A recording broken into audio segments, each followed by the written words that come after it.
in my first race back in amateur, I didn't make it as semis. It was 1927 expert, and I'm the older guy at 27. So I didn't make it out of semis. Next race, didn't make it out of semis, but I'm inching closer. I'm getting closer.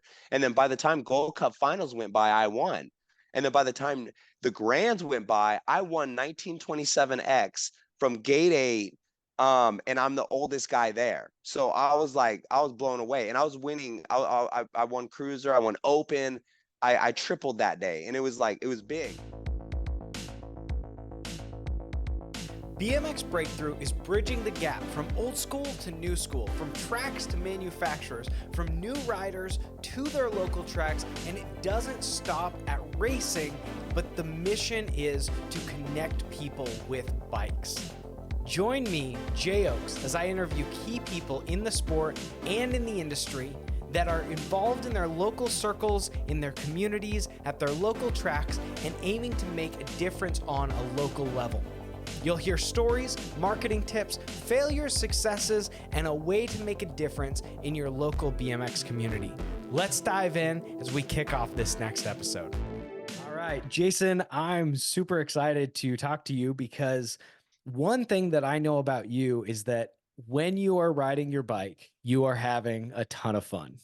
So let's start with that conversation of the fun aspect. What is it that makes your bike so much fun, gives you so much joy when you're riding? I just enjoy riding my bike. I enjoy jumping my bike, manually my bike. Um, I've kind of put myself in the position where I used to be results based, and it really took the fun out of racing.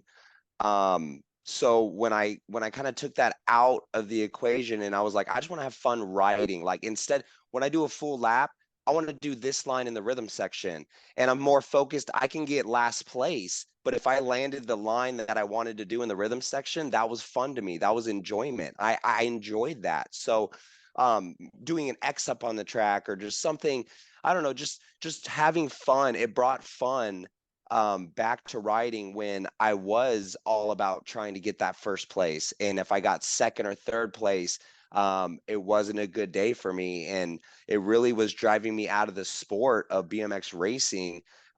So I learned to bring it back to my roots of when I was a kid out in the fields, jumping my bike and just doing what I wanted to do, and not focused on the pressure or what teams want, or, just it was what I want to do. So if I show up to a race not ready, and I know I'm not ready, I'm not going to make a bunch of excuses. I'm just going to go out and maybe not make my main, but if I rode good and had fun, that was the point of why I wanted to go. It's really easy to get caught up into that scene where I mean, it's very motivating when you have all the people around you. It's like going to the gym, right? And everybody's working out. You're motivated to work out with them, but um it was weird to I had to kind of click that off, and no, what do I want? What do I want to do? And just riding and doing fun lines, and in certain manuals, a double manual here or a jump there, and just I pick out my lines before I even do the race. So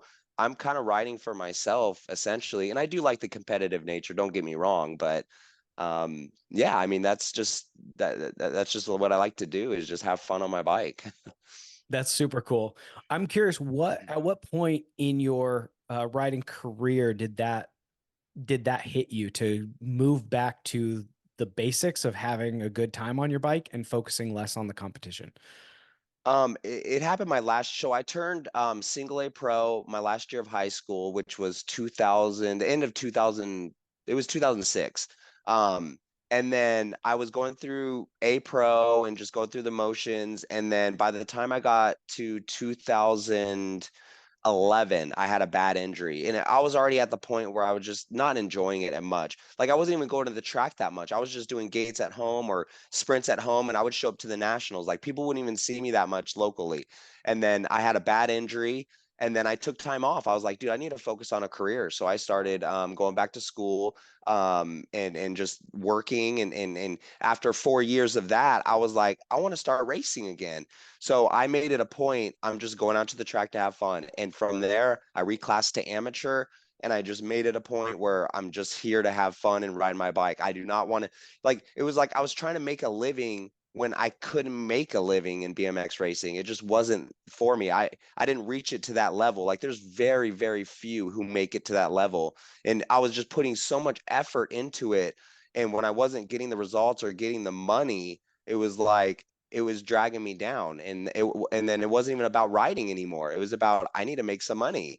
And then so when I quit for 4 years and went back to it, I had a completely different mindset. I had a job where that was my steady paycheck, and this is my hobby, but it is a serious hobby, and I just made it a fun, serious hobby. Like, That's so super cool. And it comes through because the you and I met, or the first time that I talked to you was would have been the May ride out, the LA ride out with SE in 22, I think. the SoCal BMX ride out, the three Yeah. day, yeah, Yeah.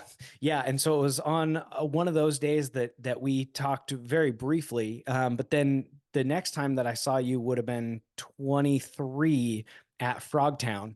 And yeah, some of the pictures that I took, because I found out, I was like, man, he is my favorite person in the world to photograph because you had the open face helmet, you were like grinning ear to ear, yeah, and they were always just such killer shots. And that's what I noticed is like this guy is just having fun on his bike.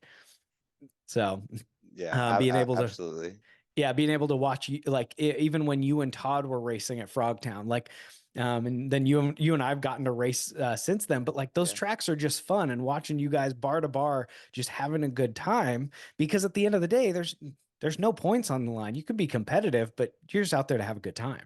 Yeah, by far, and that's a totally different aspect. Frogtown and Dirty Fest, that is by far probably my favorite racing I've done, and oh gosh, that is so awesome. So, yeah, I mean, we could have a whole another conversation on those type of races, but yeah, that brings so much more fun and joy back into racing because, like you said, it's not really serious. Foot down, people are elbowing each other, and everybody's like competitive. The way they make the gate drop, it's like you could be the fastest dude out there, but the way they drop the gate, it brings everybody together. Like I had my brother out at Dirty Fest who has not raced in years, dude, and he was right there with me. In fact, he made the mains in I think that bigger cruiser class, that 29 class, and I didn't even make the mains, Yeah. So is it is dude, it's all fun. I love that stuff.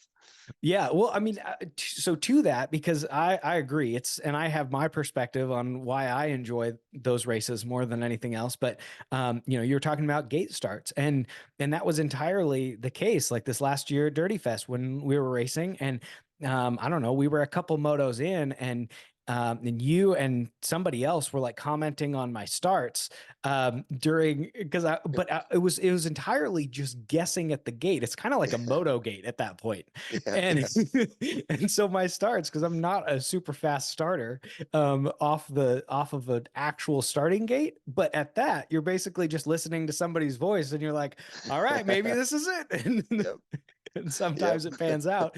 But what is it? So you talked about the foot down racing and bar to bar, but what is it about those tracks and that racing that makes it for you so much more fun? I think just like it's back when I was a kid. Like I always wanted to race. So it took me a while to it took my dad a while to take me to the track. And we were just in open fields. We would build jumps, we would make our own turns, and we would literally have our own little races with the neighborhood kids. And that brought me back to that. And I'm kind of newer in that scene if you think about it, because that was what, late 70s, 80s, and I was born in late 80s. So that wasn't even around for me, but we were doing that in the neighborhood when I was growing up as a kid. Like, so it brings me back to a kid. And then I think just the flat turns, slowing down the racetrack makes for better racing. I'd rather watch that racing than see a supercross hill and watch the Olympics. Like, this type of racing is there's more back and forth. You can watch almost every moto and just be just applauding and laughing and just enjoying the racing because it's so fun and so good. You guys are bumping elbows and just I don't know. I don't know what it is. Just the simplicity of the track, I think, makes the racing so fun. So Yeah. Well, and to that, I've identified for me a little bit of it is like it's a different skill when it comes to going fast on asphalt turns and premier level tracks, and like it's a different skill involved. But when it comes to those old school tracks, they got braking bumps, like the whoop section, if you want to call it that, at Dirty Fest. Like they were all over the place. It was Oh, like moguls. yeah. And so it's like, depending on the line, depending on how dusty it is, how dry it is, how much water was actually put down on the track, like it changes the entire dynamic of the race and makes it so much more uh, enjoyable. And, it's like you and we just raced at Grands together, and we were, uh, I mean, you were almost in the moto ahead of me. I mean, I'm going to be honest here, like, like a whole moto ahead of me, but that's not important right now. But at Dirty Fest, like you and I can have a whole lot more fun Oh yeah. racing closer together, because there's just not the same speed. I don't have the leg speed that you have, and so being able to hang out together on the track more and battle back a little bit closer it makes it a little bit more fun, because it almost like levels the playing field in some ways. Yep. Yep. But no, but it's so much fun getting to do that, and having gotten to know you, and then the more that I've gotten to know you is the more that I watch and see that kids are the way that kids are drawn to you, and the way that the way that you respond to these kids and hang out with them and make them feel like they're a hero. And I appreciate that so much. And that's another one of the reasons why I wanted to have this conversation with you. Because I think that you see in a huge way, not only do you have your own kids, but you see the value of kids being a part of the sport.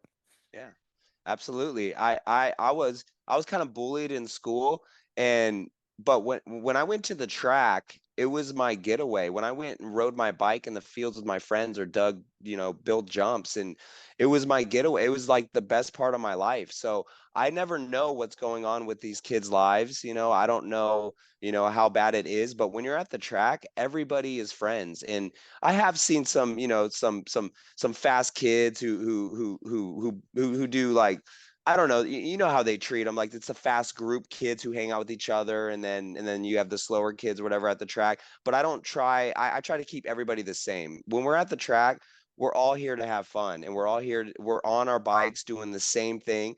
So I don't know what, like I said, I don't know what's going on in people's lives, but I want to treat everybody like this is a good place to come. This is a great exercise. This is great for life in general. Like even if you are training and trying to be somewhere, you can really learn lessons in life, because to be good at anything, you do stuff consistently, and work hard at it, you're going to be good at it. So whether it's BMX or not, so I try to engrave that in the kids, and I just try to have fun with it. I mean, I love this sport, and hell, I mean, I have fun riding with the kids too. So, yeah, I just try to keep everything positive and motivating for them, and to try to keep them in the sport. Because I had some good friends that really made the sport fun, that they're not racing anymore. They've quit. When I was younger, they got girlfriends, or they got their license, or whatever, and they never came back to the sport. And I kind of lost something, and it was like, man, I miss my buddies. So I really try to keep people in the sport as long as they can. And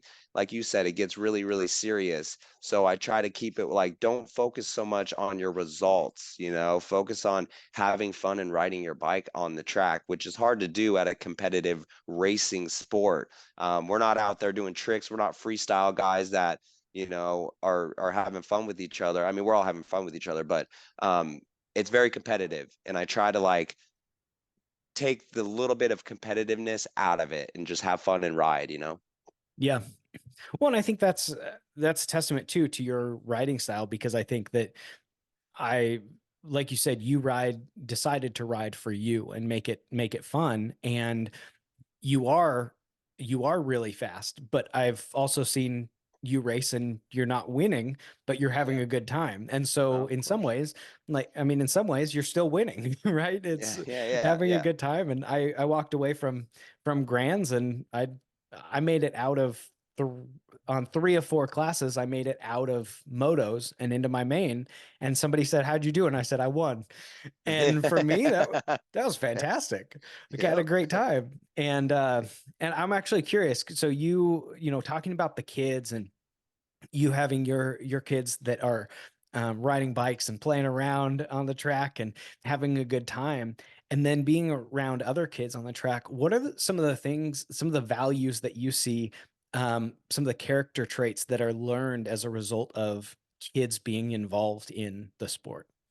I think they learn I mean, a lot of the kids are learning discipline. I mean, my kid especially, like he's understanding, he's expert now. He hasn't made it out of motos at a national. But I tell him he hasn't put in the work either. All these kids now, I mean, at the expert level, you got to be training. Like you got to be doing your sprints and doing other outside activities other than the BMX track. And my kid loves to ride, but I want to keep him in the sport and I don't make him do sprints. I don't want to live through him. I'm not being that I'm not trying to be that factory dad out there yelling at him. So I let him do his own thing. But when it comes to nationals, I will tell him, "Hey, I'm not going to pay for your races at the nationals. We'll do state races, we'll do local races, we'll do all that stuff. But when it comes to nationals, I don't want to pay to see you not make it out of motos." And he's starting to understand that. So some days he'll go out and do sprints with me, and that's what I want. I want him to want it. And if I'm not going to make him want it, if he wants to do another sport, soccer or anything else, let's do it. But if you want to be good at these sports or whatever you do, you are going to have to do your homework a little bit. That's just how it is. And I don't mind him going to the track and having fun riding. Let's do that all day, every day. But if we're at the national level and he's racing expert and he's going to get motoed every national, I don't want to keep forking out that money to have him do that. And he's starting to understand that. So, yeah, I want to keep it fun. I want him to want it. And if I see him putting in the work, then yes, I'm gonna start doing it. And then also another thing is when I'm paying for him, as long as he gives me 110%, it's a good day. So even though he doesn't make it out of his motos, he is giving me 100%. Good. I'm not yelling. Everything's good. But if I constantly see that, but I know why he's not making it out of his motos and he's not putting in the work beforehand, then yeah, I might hold him back a little bit, which he doesn't like, but he could practice at the national for free. So, but so yeah, I don't know if that really answers your question, but he is learning the aspect of hard work, whether it be anything he does, even school homework, he's got to have his homework done before he goes to the track. So, yeah, I mean, we have values too, other than your BMX, but yeah, I think it goes hand in hand though. No, I agree. And I think that's awesome because I think that you have to learn to put in the effort if you're going to be competitive. And even to what you said is I would assume that it has less to do with the paying for events. It's less about if you're going to make it out of motos and if you're going, and more about if you're going to put in the work ahead of time. Yeah. And it's because at the end of the day, like, you can put in a lot of work and you can still get motoed, and you realize that it wasn't enough work. But I would assume that if he's coming out and training with you and riding with you, and Yeah. it's like, all right, man, you've been trying, and so regardless of what comes out of it, we're going to go and we're going to give this our all, and we're going to have a really good time. And at the end of the day, we're going to have fun. We're going to smile and Yeah, yeah, yeah. be out And playing on and our that bikes. Yeah, and I mean that goes to say I was saying earlier, like, yeah, I like to pick out a line, do this, and have fun on the track, not so much on my results. But if I'm not going to make my mains at the nationals, I I don't really want to go to the nationals. So if I feel like I'm not ready to make a main at least, I'll hit the state races instead, the Gold Cups, the locals. I'll do that kind of stuff. But so there is some results. I'm saying it's not all results, but it is some results, based that, I do want to finish a certain point, and I do kind of instill that in my son too. So, um, at the national level, it's expensive. You know how it is. It's a very expensive weekend. So Absolutely. Yeah. And I mean, yeah, it comes at a cost. You're traveling there, you're paying for entry fees, and what I find is my kids don't go to. We went to one national last year at Bakersfield, and and aside from that, the kids won't go to nationals anymore because right now they're 5 and 7. They don't really care that much about the competition side of it. They haven't started pushing themselves. So at this point, it would just be me advocating that they be more competitive. And I don't need them to be. And then even this last year, I went to a couple of state races without them, and people would ask, "Oh, well, are your kids here?" And they almost seemed appalled that I was there without the kids. And I said, honestly, they get more out of a local race that's being able to, because they get 2 hours of concentrated practice and then race time and then maybe some laps afterwards. Yep. They get 10, 15, 20 laps at a local race. And it's 10, $15. Whereas if we go to a national, they get three, maybe four laps. And Exactly. and then it's a bunch of how it goes. Like you're spending a lot of time sitting around, and mom and dad are really just focused on keeping them fueled, keeping them from bonking. And Yeah. then it's like, and you guys both race. My wife, I race, I'll try to race, and then my wife won't. So for her, it ends up being her trying to keep them fueled. And it's like, there's just so much more work to it. And so then you're paying three, four, five times as much money to Oh go to yeah. a national. And at the end of the day, the kids didn't get anything more out of it than going to Right. a local track. Absolutely. I 100% agree. Yep. So, um, and actually, speaking of locals, so what would you identify as your local and home track? My local and home track is Grand Prix BMX in Lake Paris, California. So that's in Southern California. I've been going there since I started racing in 1998, which is it's kind of crazy now when I'm going out there. I'm kind of like the OG. I mean, there's still some OGs further than me, but yeah, I've seen a lot of different track operators and everybody else, and yeah, that's a great track. And then, I mean, Ukaipa's nearby. I like to get there, but just the days I don't get to go there very often. And then Whittier Narrows BMX. Right on. That's awesome. Yeah, I got to go. It was funny because last year I think I went to Ukaipa. I think I got out to Ukaipa 3 times and I got to Grand Prix once. And all four of those times you weren't there. But That's unfortunate. I'm there all the time too at Grand Prix in Whittier. yeah, at Grand Prix, we Courtney was there and she had the kids Okay. with her, and then I actually got to race your dad too, which Oh, was really dang. fun. Did I have my broken neck at the time, maybe? No, I think you were off on a ride out at some point. Oh, that's probably Um, right. but it was the time I think your dad ended up getting tangled up with one of the guys in Cruiser. Oh, Um, I heard about that. Yeah. yeah, and anyway, but yeah, I got to race with him and got to hang out with him. So you said that you grew up riding and then you guys would build tracks. Did your dad grow up racing? He was a street bike racer, so he road raced. Okay. And then he was big into dirt bikes, going to the desert, and I've been going to the desert since I was, 2 years old, 1 years old. And I think he pushed a little more. I think he wanted me to go more motorcycle, but I I don't know what it was. I just went to my bicycle and it was accessible and was always.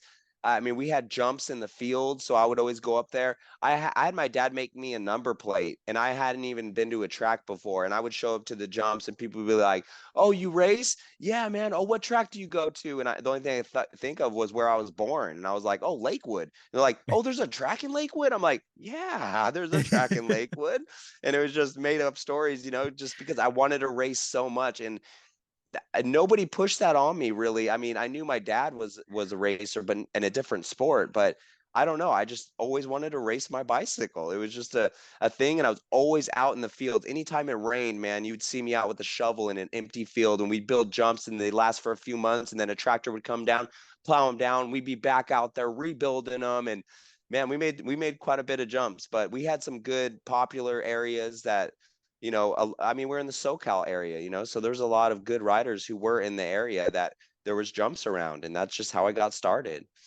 That's cool. So did you pull your dad into BMX from the beginning, or did it take a little while before he started getting onto a bike?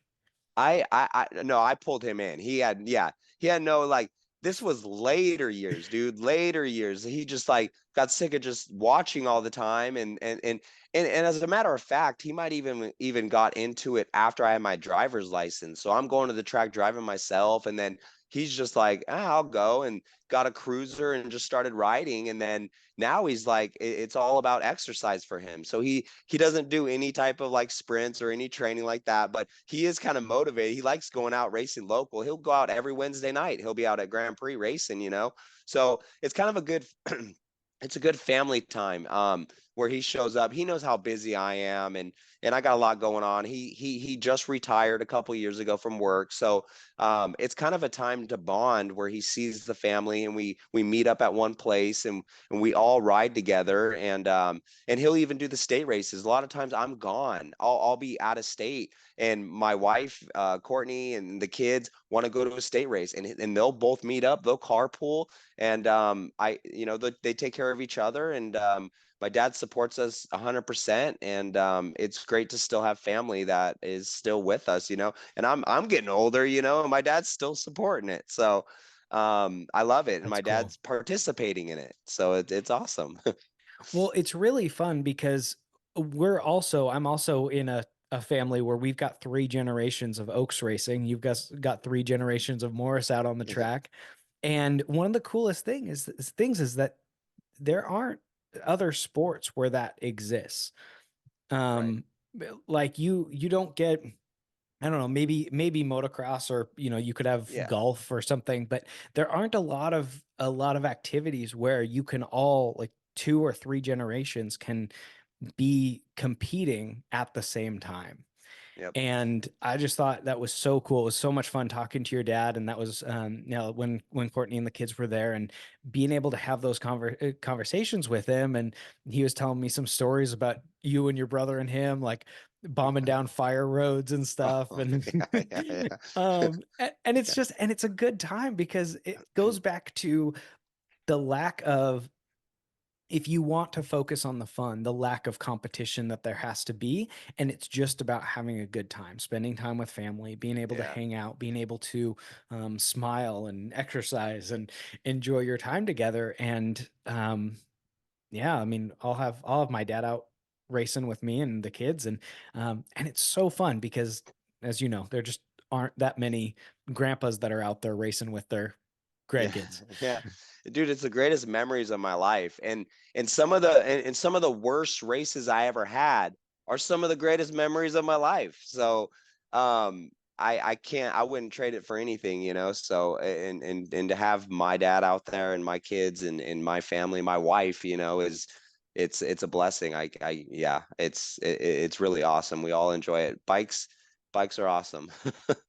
They are. There's a unifying dynamic to that. So um, it's super cool. Well, when you got on a bike, how old were you when that started?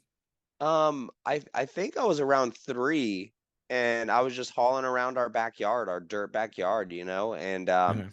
a Batman bike, and then I had a upgraded Batman bikes. bike too. Yeah, yeah, That's yeah. right. Yeah, I had it some. was awesome. I had a 12-inch Batman bike with yellow Megs on Oh wow. I don't think I had that it. cool of a bike, but I had like it had like Batman emblems in the spokes. Like I could barely Oh, that's remember rad. it. And then from there upgraded, and by the time I got a decent bike, it was a GT Dyno, a heavy old chromoly bike that I was taking to the jumps.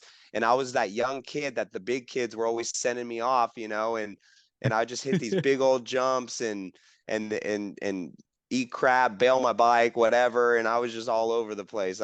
Yeah, I loved it. And then from there, yeah, we just slowly got, even when I started racing, dude, I started racing on a dyno. And then I never even got a good bike until we won a raffle, and it was an elf. It was an elf. It was such a cool bike. Like I had dreams of it, and we won it in a raffle. And it was like it was too big for me. It was a 20-inch, and it was way too big. It was like a pro size, and I'm still 10, 11 years old. But it was the coolest bike ever, and I rode that. And then finally my dad started seeing me struggle a little bit, and then he upgraded me and got me a Powerlight Expert. But yeah. That's awesome. That's super fun. Yeah. Um, Man, yeah, it's cool the progression, getting to look back at, like, the way that you start riding, and the way that like how far you've been able to come along that. And so now you're riding for SE, and I mean, from the outside looking in, I absolutely love the dynamic, and you going on ride outs and stuff like that. But at Grands, I overheard you mention to somebody that you had some other offers when you got onto SE, and that ended up being the best decision that you made. And I was wondering if you could speak a little bit more to that. Yeah, so in the very beginning in 2015 was the year I came back to racing. I was still on my old, I think a Speedco or some old frame I was sponsored by with JNR bicycles, and it was outdated. So Courtney talked to Javier Colombo, who was riding for SE, who then talked to Chris Schoonover, who was the team manager for SE, to get me a frame. And it was like, okay, well, we won't, like, we'll kind of put you on the team and blah blah blah and all this stuff. So they kind of put me on the team. And then I got a frame, and then they watched me race. And my first race back in amateur, I didn't make it as semis. It was 1927 expert, and I'm the older guy at 27. So I didn't make it out of semis. Next race, didn't make it out of semis, but I'm itching closer. I'm getting closer. And then by the time Gold Cup finals went by, I won. And then by the time the Grands went by, I won 1927X from gate 8, and I'm the oldest guy there. So I was like, I was blown away, and I was winning. I won cruiser, I won open. I tripled that day, and it was like, it was big. So then I started getting offers the later years, better offers, from teams. I mean, I had Full Tilt looking at me. I had Alpha, a couple others, and they were offering more. So I would hit up Todd Lyons, in SC, and be like, hey, yo, what's up, dude? These guys are offering me some more. And of course, I mean, Todd takes care of me, and he upped it a little bit more. But I mean, if I was just looking at the future, like, Essie's been around since 1977. Like, this is a brand. This has got history. You got Perry Kramer, Stu Thompson, Bonnie Hutland. You got these major names that are still big today, and SE supports it. They look back on those things, and I'm like, dude, I can't leave this team for a team that I don't know what their future is and how long. I mean, they're new to BMX. They got a lot of money. That's great, but staying with SE was the best decision I ever made. That helped me. I mean, gain a following. I mean, just the help I get, the stuff I do, the countries I'm seeing. Like, I'm going not even for a race where I got to train my butt off. I'm going out just to do wheelies and drink a few beers with my friends, and that's what we're doing. Like, it's hard to go from that to a dang BMX race. It's like, dang, I got to put in work now. I got to do some sprints. I got to go to the gym.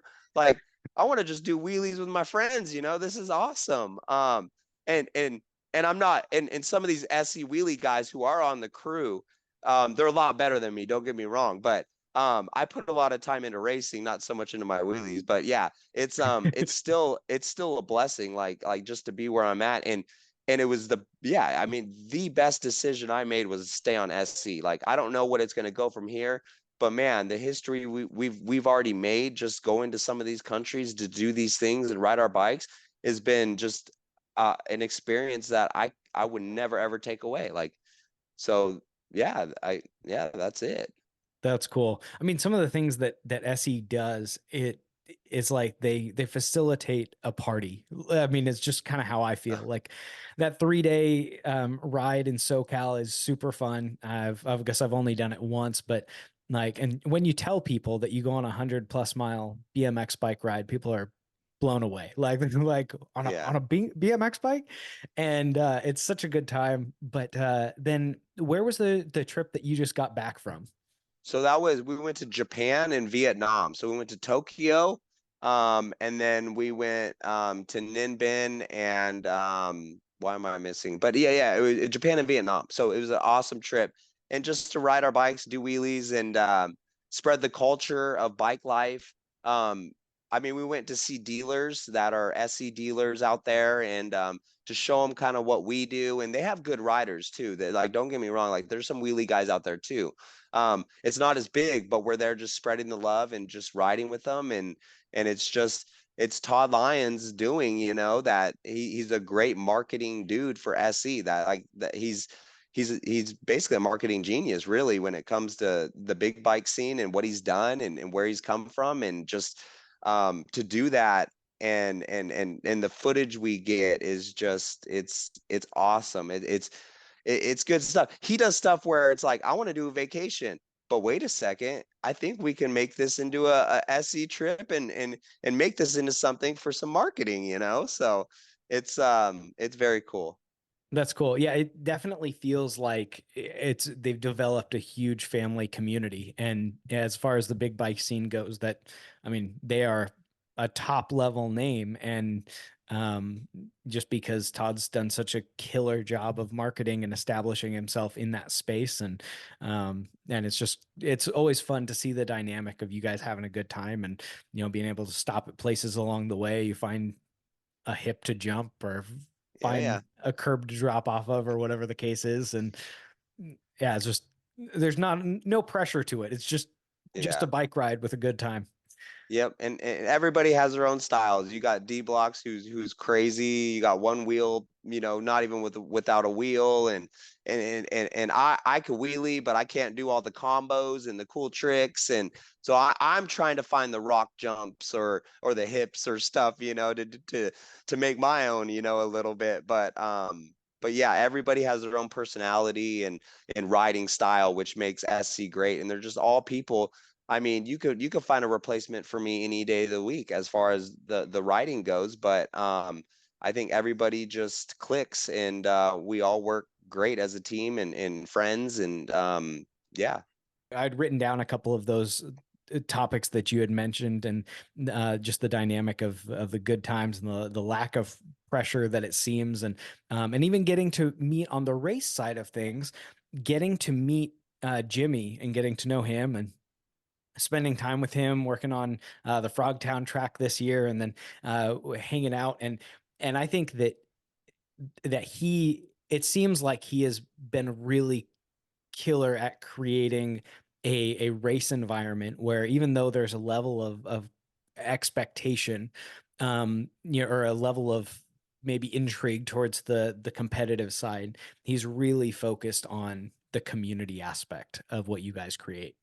Yeah, yeah, Jimmy's awesome, man. He's really taken the race team a full circle, and he's taken over as far as the team manager goes on the race side of things. And I I haven't had a better pit in my life. So his pits, he shows up, he's dang near the first one every time at the Nationals. He's the last one out of there. He doesn't like letting anybody help him tear down, but we want to help out, and he has his own system, and he does great at it. And man, he's 110%. He's there. He has food. He has everything for everybody, for all the racers. He's motivating. He has he has a lot of experience in what he's done in his life, that really pertain and help in BMX. It's a different lifestyle, but man, it's like I learn things all the time from him, and I'm always talking to him, picking his brain, and he's got ideas for me as far as for training goes and eating and just, excuse me, all kinds of stuff. He's very motivating, and just his presence with SE, he's bringing the race scene for SE back to life, and it's great to see. In fact, I think this year he just told me he wants to start doing some advertisements and stuff in the USA BMX magazine and stuff like that. So I think that's going to happen, and just he's really revamping the scene, and he's got a whole Flyers team development program that is getting more people on SE bikes. So I'm starting to see a lot more out at the local tracks on SEs, and it's a great thing. And I love seeing it because bike life and the big bikes have been killing it and taking care of SE. But I'd like to see racing kind of hold its own and rise up again. And Jimmy is the best person for this job, and he is killing it. So I can't say enough, and enough thanks to Jimmy for sure. Yeah, I think one of the things that I noticed a big piece was at Frogtown specifically, and going to your or walking past the pit and then stopping in and saying hi to Jimmy and seeing like I mean the way that you guys have your workbench space. I mean, all the tools are nothing's out of place. Everything is perfectly laid out. It's all set up. He's like, Jay, if you need anything, just stop by here. We got tools for you. I'm like, oh, okay. And then you guys have like you have like a workout room Yeah. and it's fascinating his attention to detail and his care and love for the community, the sport, the people as a whole. And that just I mean, that speaks hugely to me because I'm all about the people in the community. I mean, that's what BMX is it creates just a killer community of people. Yeah, yeah. I mean, stationary bike, row machine, kettlebells. I mean, he has it all, and he's loading all this stuff by himself, off and on, and it's crazy. So, real quick, we did our very first Frogtown. It was the second Frogtown, but it was mine and Todd's first Frogtown. We show up. Damon Dayton's there with his SE little V-Dub bus, and we have a setup for I don't know 2 easy ups, 3 easy ups, something like that. And we're pulling in, me and Todd are carpooling, and we're pulling into the parking lot, and we see SE, and there's like 5 easy ups in this big old setup. There's a gate, and we're like, what the heck? And then we look over here, we see Damon's Volkswagen on the other side of the track with a couple SE tents. We're like, what the heck? Who's this guy over here? And then Damon's over here. We're like, let's go pit with this guy. This guy's got a bigger setup. But anyway, it was Jimmy, and I had never met Jimmy before, and that was my first time Oh, meeting him. And Todd really hadn't met him. I don't think Todd ever met him either. So that was our first time seeing him, and that was Jimmy on his own purchasing those SE tents and doing and going through SE, choosing a brand that he chose and it was crazy. That was the first time I met him, and he was just SE all the way from the beginning without even being a team manager or being part of SE. That's the brand he chose to represent. Like it was, I've never seen it before, and it was really really cool. So SE's a great person. I mean, you should pick his brain, man. He's got all kinds of stories, and he's got a lot of background in other sports too. So yeah, I thought I'd share that with you. oh, that's super cool. That's crazy because I did not know that. He was telling me that he had had some conversations with Todd and wanted to build the um I can't remember what you called it. The was it The Flyers, the the Flyers? Flyers Yeah. development team, yeah. Yeah, so he was like trying to do that and had brought on, I mean, something like 80 riders, but I didn't realize that it's only been just over a year that he's been working on that program. Yep. So, Yep. um, no, he's just such a quality guy, and him talking about the reason that he started doing that, and so now I'm realizing that I think I need to have a further conversation and bring Jimmy into the show. You Um, should. You should. It's very interesting. Yep. because yeah, he's definitely focused on the fun side of things and creating that community space and I think that that's again one thing that I've been focused on hugely. And I realized that as a kid, the community that BMX put around me was so crazy. And the one thing that I absolutely love, speaking to the value of BMX for kids, and I'm sure you've seen this as well, and because you've been one of these people in many kids' lives, is that when I was a kid, I had relationships with people through BMX that were significantly older than me. They were, when I was 8, 9 years old, they were in their 30s. And I would have referred to them as my friends because I think it created a no boundary age gap of like, it doesn't matter how old you are. And so I'm sure that some of these kids would go to school and say, oh, yeah, Jason's one of my friends. Like, he's my friend at the track. Yeah. And it teaches kids to talk to adults that other sports don't necessarily teach you how to approach someone that's in their 40s and their 50s or in their 30s, whatever it is, and have a conversation with them as an equal. Yeah. Absolutely. And the skill levels too could be equal to You could have a 40-year-old who's equal to a 10-year-old, and then they're riding together because they're trying to build their skills together or jump a certain jump together. I mean, I'm specifically thinking of like my dad and my kid, where they like to ride it together because their skill levels, like my dad's getting little like perturbed. He's like, dang, this kid's already jumping better than me, and I've been trying to jump these last few years. Like, what's going on here? But it's a good relationship, and yeah.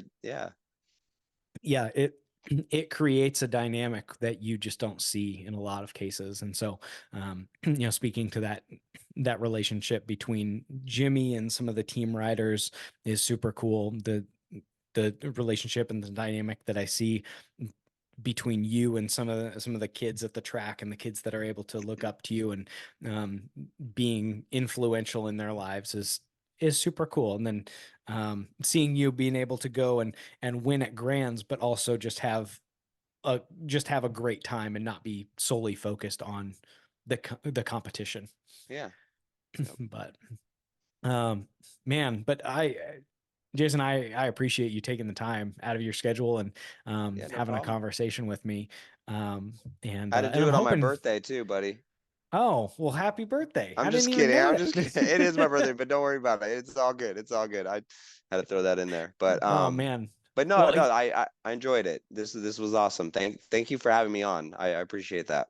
cool. Well, yeah, thank you for doing that. And again, happy birthday because, Thank you. although everybody else listening it'll be not your birthday, but Of they can course. still send you a message that says happy birthday. It's all good. I don't need the messages. It's all good. I know you weren't fishing for accolades, but No, no, it's all good. It's just another day in the year for me. yeah. Last question for you is, in the goal and focus of wanting to help grow the sport at a local level, would you have any recommendations of who I should bring onto the show? Who else I should be talking to? Um, I think Bubba Harris, he impressed me last night, dude, at the track. What he was doing for the track, and he said he's just been busting his butt getting the track ready, rebuilding, and all that stuff, and all the volunteers. But when he was at the track, he brought something back that happened when I was a kid, when the announcer was just out there during practice and just hyping kids up, dude. Like all the kids out there, he was hyping it up and like having them do things or calling them out or just saying, "Oh, did you see Emmanuel, that whole rhythm section?" And just and talking about like how their last national was, what place did you get, and just interacting and bringing the group. And he was on social media while he was out there. He was posting for the track and just him out there. It was crazy. It was like, dude, this is awesome. This is what the local tracks need is interaction. And he announced the Striders, which was awesome. Just the little Strider racing and just hyping everything up. And it was like, wow, this is what it used to be. Like when I started racing, I would show up to the track and everybody be like, okay, who just raced the fall nationals last week and what place did you get? Oh, we had Jason who took a fourth place at the national, and that was the coolest thing ever. Just that little announcement, as a kid. And he's doing that, and it was awesome. So I think Bubba Harris would be a great person on top of his whole history. He's Yeah. three-time USA BMX #1 pro. But I would definitely recommend him. And then if you ever want to get Jimmy on or Todd Lyons or Bill Ryan from Supercross, I don't know. But yeah, there's Sweet. Dale Holmes is always awesome. He has his podcast though, but he's got a lot of experience and but yeah, I think yeah. That's super cool. Yeah, but Bubba is I just got to meet him. Let's see. Well, it was at the Grands. I think it was probably Saturday at the Grands, and my wife and I cross paths with him in one of the rows between vendor pit booths and everything, and it ended up having a great conversation with him. And so I'm really stoked about what he's doing with Black Mountain and the work that he's putting in there. And then yeah, we'll definitely, I need to reach out to Bill Ryan. That's a good reminder. So Yeah. I had a conversation. He's actually one of the pieces one of the final puzzle pieces that pushed me over the edge to start this was a conversation with Bill. But he hasn't been on the show yet. So, anyway, Well, definitely there need to you connect go. with him. Yeah. Yeah. But no, thank you so much again, and have fun. I know that when this airs, actually, it'll be just a couple days before you start riding at the Winter Nationals. So, Okay. All right. yeah. Very cool. So good luck out in Phoenix, and have a good time. And thank you All again right. so I much for your appreciate time. it. Thank you. Hopefully I'll see you at Dirty Fest. Absolutely, I'll be there. All right. Awesome. Take care. All right. Thank you so much. Thank you for joining us in today's episode. It is because of people like you and our sponsors who make this whole thing possible, because they have a desire to see the sport grow.